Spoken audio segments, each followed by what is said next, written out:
Cellular level of organisation. आपको easily समझने के लिए हमने इसे 5 पार्ट में डिवाइड कर रखा है। सबसे पहला टॉपिक है structure and function of cell. Next है transport across cell membrane and cell junction. Third है सेल डिवीजन। फोर्थ है general principle of cell communication. और फाइव्थ है फॉर्म ऑफ इंटरसेलुलर सिग्नलिंग। तो सबसे पहले हम पढ़ेंगे structure and function of the cell, और उसके बाद से जो और 4 स्टेप है, उस 4 प्रोसेस है, उसको स्टेप बाय स्टेप जानेंगे। तो सबसे पहले हम स्टार्ट करते हैं structure and function of cell. Cell क्या होता है? Cell, the cell has been variously defined as the unit of the structure and function in animal and plant. The smallest living unit capable of the independent existence as a small mass of living matter containing a nucleus or nuclear material. तो सबसे पहले cell क्या होती है? Cell एक unit होती है। Cell क्या है? सबसे छोटी यूनिट होती है स्ट्रक्चर और फंक्शन के लिए। एनिमल और प्लांट में सबसे छोटी यूनिट जो होती है वो क्या होती है? सेल होती है। फंक्शन की जो भी फंक्शन हमारे बॉडी में होता है उसकी सबसे छोटी यूनिट सेल होती है। नेक्स्ट आता है the smallest living unit capable of the independent existence. और सेल जो होती है इंडिपेंडेंट एग्जिस्टेंस करती है। इसमें किसी भी सेल की एग्रीगेशन की जरूरत नहीं होती है, बहुत सारे पार्ट की जरूरत नहीं होती है। सेल अपने आप में ही एक सेल्फ एग्जिस्टेंस होती है और अपना सारा काम उसी में परफॉर्म करती है, अकेले ही अपना काम परफॉर्म करती है, जो लिविंग स्टेट को मेंटेन करती है। यानी सेल क्या होती है?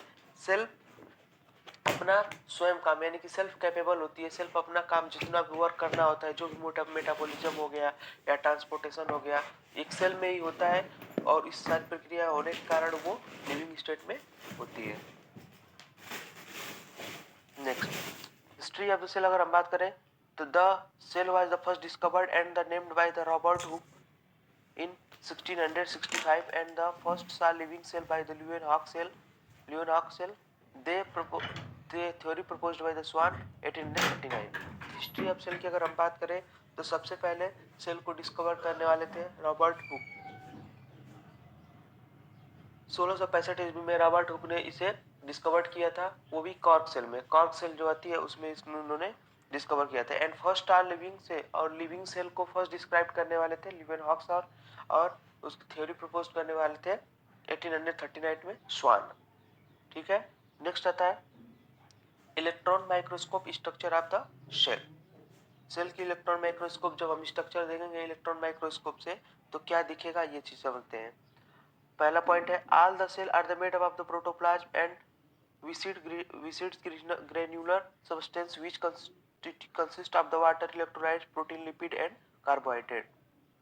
तो अगर सेल की हम बात करें तो सेल किससे मिलकर बना होता है? प्रोटोप्लाज्म से मिलकर बना होता है। और प्रोटोप्लाज्म के अंतर्गत क्या क्या होते हैं?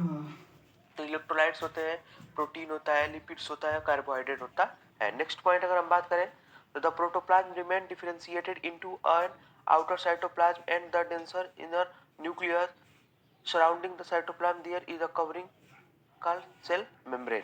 तो सबसे पहले ये बहुत ही इंपॉर्टेंट पॉइंट है, आप ध्यान रखिएगा इस पॉइंट को। इसमें क्या बोला जा रहा है? Protoplasm remain differentiated and outer. अब जो भी प्रोटोप्लाज्म होता है सेल के अंदर का जितना भी पार्ट होता है प्रोटोप्लाज्म होता है। तो प्रोटोप्लाज्म को दो पार्ट में डिवाइड किया गया है। प्रोटोप्लाज्म एक होता है न्यूक्लियस, और न्यूक्लियस के बाहर होता है साइटोप्लाज्म। तो nucleus plus cytoplasm is called protoplasm. ठीक है। प्रोटोप्लाज्म का मतलब हो गया nucleus plus cytoplasm is equal to protoplasm. तो एक तो हो गया न्यूक्लियस और एक है साइटोप्लाज्म। साइटोप्लाज्म जो कि साइटोप्लाज्म के ऊपर कवरिंग जो होती है उसे क्या बोलते हैं? हम सेल मेम्ब्रेन बोलते हैं। साइटोप्लाज्म की जो ऊपर की कवरिंग होती है उसे क्या बोलते हैं? सेल मेम्ब्रेन बोलते हैं। तो शायद आप लोग को पॉइंट समझ में आ गया होगा। नेक्स्ट आगे बढ़ते हैं। सेल की स्ट्रक्चर के बारे में हम जानेंगे। सेल स्ट्रक्चर के बारे में कैसे क्या होता है। ये टिपिकल एनिमल सेल होती है। इसमें क्या होता है? ये सबसे ऊपर लेयर देखिए, ये सबसे ऊपर लेयर, ये सबसे ऊपर लेयर इसे क्या बोलते हैं? Plasma membrane. इसे क्या बोलते हैं? Plasma membrane. Plasma membrane. और ये इसका पार्ट होता है, इसे क्या बोलते हैं? पूरा न्यूक्लियस बोलते हैं। इसको क्या बोलते हैं? न्यूक्लियस बोलते हैं। न्यूक्लियस बोलते हैं। अभी न्यूक्लियस के अंदर जो ये है वो क्या है? क्रोमेटिन। उसे क्या बोलते हैं? क्रोमेटिन बोलते हैं। और ये जो ब्लैक वाला पार्ट होता है उसे न्यूक्लियोलस बोलते हैं। न्यूक्लियस में मेंशन नहीं किया गया लेकिन उसको ब्लैक वाला पार्ट को न्यूक्लियोलस बोलते हैं। ठीक है। इसके बाद से इसी प्रकार से यहाँ पे आ गया लाइसोसोम, यहाँ पे आ गया लाइसोसोम। ये लाइसोसोम हो गया, ये माइटोकॉन्ड्रिया हो गया, ये गोल्जी बॉडी हो गई, गोल्जी, ये सेंट्रियोल्स हो गए, यहाँ पे न्यूक्लियस के ऊपर एक न्यूक्लियर मेम्ब्रेन होती है, उसपे क्या पोर पाए जाते हैं, जैसे क्या बोलते हैं न्यूक्लियर पोर पाए जाते हैं। ठीक है, एंडोप्लाज्मिक रेटिकुलम हो गया। तो ये सारी चीजें हैं इसमें। वैक्यूल, ये टिपिकल प्लांट सेल है। वैक्यूल पाया जाना किसका है, प्लांट का कैरेक्टर होता है। तो प्लांट में दो चीजें एक्स्ट्रा पाई जाती, तीन चीजें एक्स्ट्रा पाई जाती है। एक तो सेल वॉल पाई जाती है, आउटर लेयर सेल वॉल पाई जाती है, दूसरा उसमें से वैक्यूल पाया जाता है, और तीसरा क्लोरोप्लास्ट पाया जाता है।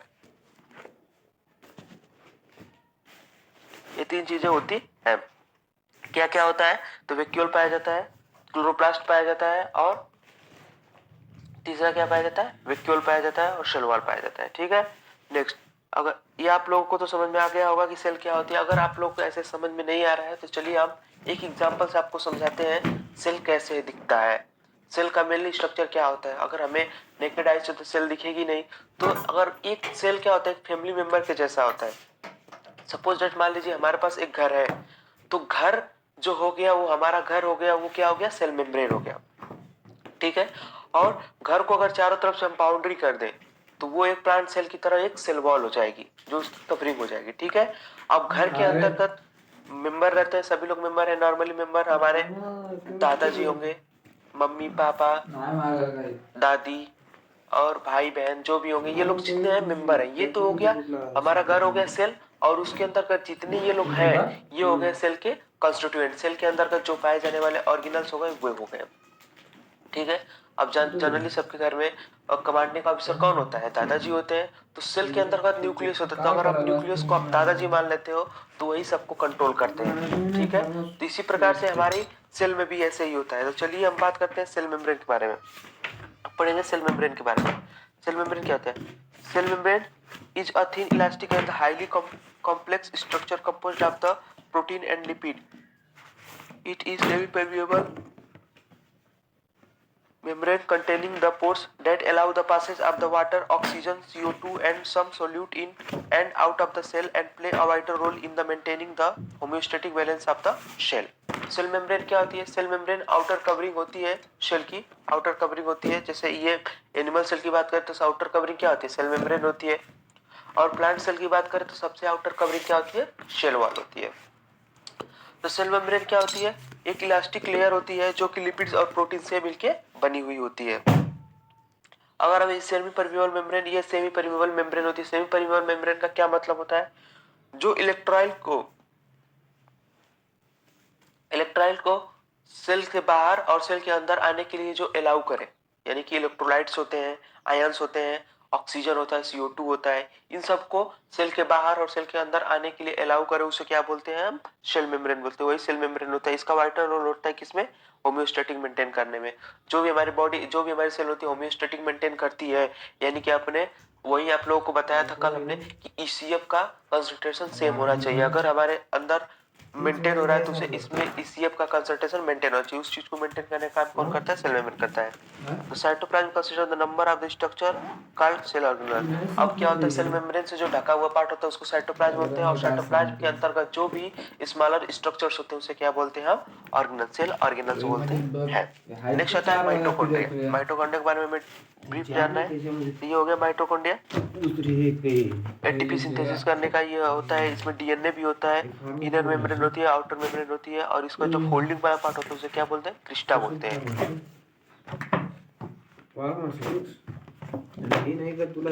तो माइटोकॉन्ड्रिया के बारे में जानते हैं, it is the largest cytoplasmic organelles and energy house of the cell, as it consists of the enzyme which convert the chemical energy to the food nutrient in the usable energy ATP, which is the internally available for the cellular activity. तो अगर इसके बारे में जाने तो यह large cytoplasm में जो भी हमारे ऑर्गेनल पाए जाते हैं उसका एक पार्ट होता है क्या, माइटोकॉन्ड्रिया। अब ये क्या करता है, ये जो बाहर से केमिकल एनर्जी है उसका यूज करके हायर एटीपी एनर्जी बनाता है, जो हमारी बॉडी में क्या होती है, स्टोर होती है। एटीपी क्या होता है, एडिनोसिन ट्राइफॉस्फेट होता है, वो कि एक हमारा एनर्जेटिक कंपाउंड्स होता है जो कि हमारी सेल एक्टिविटी या हमारी एक्टिविटी को प्रमोट करता है। ठीक है, एटीपी क्या होता है, एनर्जी होती है। It is also known as the powerhouse of the cell. इसे क्या बोलते हैं, powerhouse of the cell बोलते हैं, क्योंकि एटीपी जनरेट करता है और वही हमें क्या पावर देता है। Mitochondria is discovered by the Altmann von Kolliker, यानी अल्बर्ट वन कोलिकर साहब ने इसका डिस्कवरी किया था। It appears like the filamentous structure and broad shape. It consists of the oxidative enzyme which converts the chemical energy of the nutrients into the form of the ATP available for the cellular activity. The mitochondria supply 95% of the cell energy and so is the powerhouse of the shell. तो क्या होता है mitochondria का mainly काम क्या होता है कि जो बाहर से सब्सटेंस आया केमिकल एनर्जी आया उसका यूज करके वो एटीपी बनाए जो कि हमारे लिए क्या होता है एक पावर की तरह काम करता है इसलिए हम इसको क्या बोलते हैं powerhouse of the cell बोलते हैं ठीक है और ये 95% जो एनर्जी का सोर्स होता है वो कौन होता है तो माइटोकॉन्ड्रिया होता है। नेक्स्ट आता है साइटोप्लाज्म क्या होता है हम लोगों ने समझा साइटोप्लाज्म क्या होता है। साइटोप्लाज्म हमने आपको बताया कि साइटोप्लाज्म में ये जो होता है न्यूक्लियस और प्लाज्मा मेम्ब्रेन जैसे कि मान लीजिए प्लाज्मा मेम्ब्रेन हो गई और इसके पास ये न्यूक्लियस हो गया इसके बीच में जितना भी फ्लूइड भरा हुआ है चाहे इसमें सेल ऑर्गेनल्स हो चाहे लिक्विड वाला पार्ट हो उसे क्या बोलेंगे हम साइटोप्लाज्म बोलेंगे उसे क्या बोलेंगे हम साइटोप्लाज्म बोलेंगे। तो साइटोप्लाज्म क्या है it is the region lying between the cell membrane and nucleus. हमने बताया आपको सेल मेम्ब्रेन और न्यूक्लियर मेम्ब्रेन के बीच का जितना भी रीजन होता है उसे क्या बोलते हैं हम साइटोप्लाज्म बोलते हैं। The cytoplasm contain the cell organelles like the cytoplasmic reticulum Golgi bodies और माइटोकॉन्ड्रिया। उसके अंतर्गत बहुत सारे सेल ऑर्गेनल पाए जाते हैं जैसे इंडोप्लाज्मिक रेटिकुलम पाया जाता है गोल्जी बॉडी पाया जाता है और माइटोकॉन्ड्रिया पाया जाता है। सबसे पहले हम बात करेंगे इंडोप्लाज्मिक रेटिकुलम के बारे में। इंडोप्लाज्मिक रेटिकुलम होता क्या है These are the scattered in the cytoplasm. They are the two types endoplasmic reticulum depending upon the presence or the absence of the ribosome responsible for the protein synthesis and lipid synthesis also. तो endoplasmic reticulum क्या होता है cytoplasm में endoplasmic reticulum फैला हुआ होता है ठीक है तो वो उस पर डिपेंड करता है ये मेनली क्या करता है ये सिंथेसिस का काम करता है। अब इसका फंक्शन क्या होता है इसका फंक्शन होता है प्रोटीन और लिपिड का सिंथेसिस करना। अब ये दो टाइप के होते हैं अब इसको समझते हैं दो टाइप के होते हैं smooth endoplasmic reticulum smooth endoplasmic और आप endoplasmic reticulum. Smooth endoplasmic reticulum वैसा ऐसे इंडोप्लाज्मिक रेटिकुलम होते हैं जिसपे राइबोसोम स्ट्रक्चर नहीं पाई जाती है। अगर राइबोसोम की स्ट्रक्चर नहीं पाई जाएगी तो वो क्या कौन से लिपिड सिंथेसिस करेंगे ये they form lipid lipid formation में हेल्प करते हैं। रफ इंडोप्लाज्मिक रेटिकुलम जो होता है उस पे क्या होता है राइबोसोम स्ट्रक्चर पाई जाती है।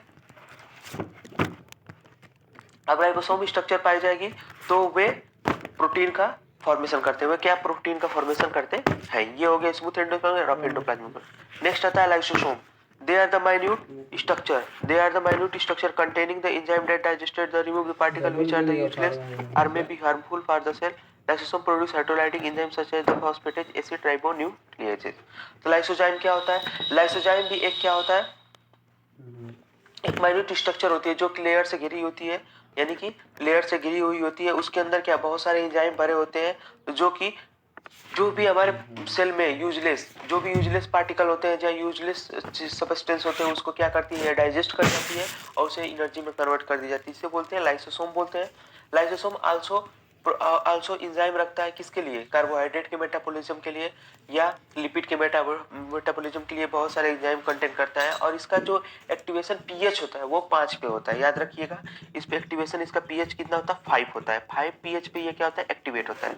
नेक्स्ट आता है गोल्जी बॉडी कहता है इस पहली बात हमको आता है इसकी खोज कैमिलियो गोल्जी सामने की थी इसलिए इसको गोल्जी बॉडी नाम दे दिया गया। सबसे पहला point they are the double membrane muscular channel which transfer the cytoplasm the membrane appear to the form the phospholipid protein and the number of enzymes. इसमें नंबर ऑफ एंजाइम्स होते हैं और ये क्या बनाती है फास्फोलिपिड बनाने का काम करती है ठीक है। Golgi body act as a short intercellular pump that regulates the movement of the fluid into the cell expels secretory product of the cell। तो ये गोल्जी बॉडीज क्या काम करती है कुछ सेल के जो भी सिक्रीशन करना होता है सेल में वो सिक्रेटरी काम करती है और जो भी प्रोडक्ट बनाना होता है वो प्रोडक्ट बनाने में हेल्प करती है। Golgi body synthesis of polysaccharides part of the glycoprotein secretion. तो जो भी हमारा एंडोप्लाज्मिक से प्रोटीन निकला हुआ होता है लिपिड होता है उसको क्या करती है ये पैकेजिंग का काम करती है। गोल्जी बॉडी मेनली क्या काम करती है पैकेजिंग का काम करती है और पैकेजिंग करके वो ग्लाइकोप्रोटीन और ग्लाइकोलिपिड का फॉर्मेशन करती है ठीक है। ये हो गया गोल्जी बॉडी का काम। नेक्स्ट आता है सेंट्रोसोम क्या होता है। सेंट्रोसोम क्या होता है this lies close to the nucleus and it made up of the two centriole small structure that are the play major role in the initiating cell division. Centrosome का काम होता है जब हमारी सेल डिवाइड कर रही होती है, आगे हम उसको बहुत डिटेल में जानेंगे। जब हमारी सेल डिवाइड कर रही होती है तो उसमें उसका काम होता है सेंट्रोसोम का। सेंट्रोसोम दो चीजों से मिलकर बना होता है, दो पार्ट से मिलकर बना होता है, और एक को बोलते हैं हम सेंट्रियोल। दो सेंट्रियोल को मिलाकर क्या बनता है? सेंट्रोसोम बनता है। ये चीज याद रखिएगा, दो सेंट्रियोल को मिलाकर सेंट्रोसोम बनता है। नेक्स्ट आता है it involve by the porous nuclear membrane that separated it from the surrounding cytoplasm। तो सराउंडिंग साइटोप्लाज्म के अंतर्गत ये पाया जाता है। तो उसमें क्या होती है? ये माइन्यूट लेयर से ढका हुआ होता है। दो सेंट्रियोल होते हैं, उसको माइन्यूट लेयर से ढका होता है, जिसे क्या बोलते हैं? सेंट्रोसोम बोलते हैं। During the cell division it break up soon and after the mitosis is reconstitute. तो जब हमारा सेल डिवीजन हो रहा होता है तो जो सेंट्रोसोम होता है वो डिवाइड हो जाता है, यानी कि सेंट्रियोल में डिवाइड हो जाता है। उसके बाद से जब सेल डिवीजन कंप्लीट हो जाता है तो ये फिर एग्रीगेट कर लेता है और हमारे सेल में प्रेजेंट रहता है, और सेल डिवीजन के समय ये क्या करता है? हेल्प करता है। ठीक। नेक्स्ट आता है हमारा न्यूक्लियस। न्यूक्लियस क्या होता है? It is the vital centre of the cell. It is contain the both chemical reaction and the reproduction of the cell. Nucleus क्या होता है? सबसे पहले अगर न्यूक्लियस हमने आपको बताया था सेल में एक तरह से दादाजी का काम करता है, क्योंकि ये कमांडिंग का काम करता है। सेल न्यूक्लियस होता है, कमांडिंग काम करता है। न्यूक्लियस के ऊपर जो पाई जाती है लेयर उसे बोलते हैं न्यूक्लियस पोर बोलते हैं। और न्यूक्लियस पोर तो यहाँ तक हो गया, न्यूक्लियस पोर खत्म हो गया।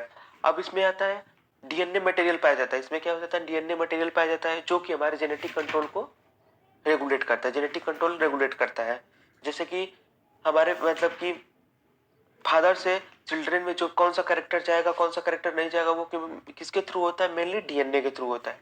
तो इसके बारे में भी आप डिटेल जानेंगे किसमें? जब आपको सेल डिवीजन पढ़ाया जाएगा, सेल डिवीजन के बारे में बताया जाएगा, तो उसमें आपको डिटेल आएगा कि ये डीएनए होता क्या है और इसका कैसे वर्क किया जाए, इसका वर्क क्या होता है। नेक्स्ट आता है हमारा क्रोमोसोम। क्रोमोसोम क्या होता है? तो they are the minute thread like structure within the nucleus and the appear as the mass of the darkly stand material called the chromatin. तो न्यूक्लियस हो गया, न्यूक्लियस के अंतर्गत क्या पाया जाता है? क्रोमोसोम पाया जाता है। क्रोमोसोम पाया जाता है, और क्रोमोसोम पे ये मानते हैं डीएनए पाया जाता है। क्रोमोसोम किससे बना होता है? डीएनए से बना होता है। तो ये क्या होता है? थ्रेड होता है, जिसे हम क्या बोलते हैं? क्रोमैटिन बोलते हैं। क्रोमैटिन बोलते हैं। सबसे पहले इसको क्रोमैटिन बोला था किसने? फ्लेमिंग साहब ने बोला था। फ्लेमिंग एक साइंटिस्ट है, उन्होंने क्रोमैटिन बोला था। उन्होंने एक डाई थी, डार्क डाई थी, उसी के द्वारा उसको स्टैन किया था। ठीक है, तो उसे बोलते हैं क्रोमैटिन। नेक्स्ट आता है chromosome determine the specific characteristic of the cell of hereditary character passes from the one generation to the next generation. Chromosome क्या करता है? एक जनरेशन से दूसरी जनरेशन तक क्या होता है? पास आउट होता है। ठीक है, तो वो फादर से चिल्ड्रन में या मदर से चिल्ड्रन में पास हुआ होता है, उसे बोलते हैं हम क्या? क्रोमोसोम बोलते हैं। यहाँ तक आपका पूरा खत्म होता है। जो भी इंट्रोडक्शन वाला पार्ट हो गया structure and function of cell में, उसको हमने आपको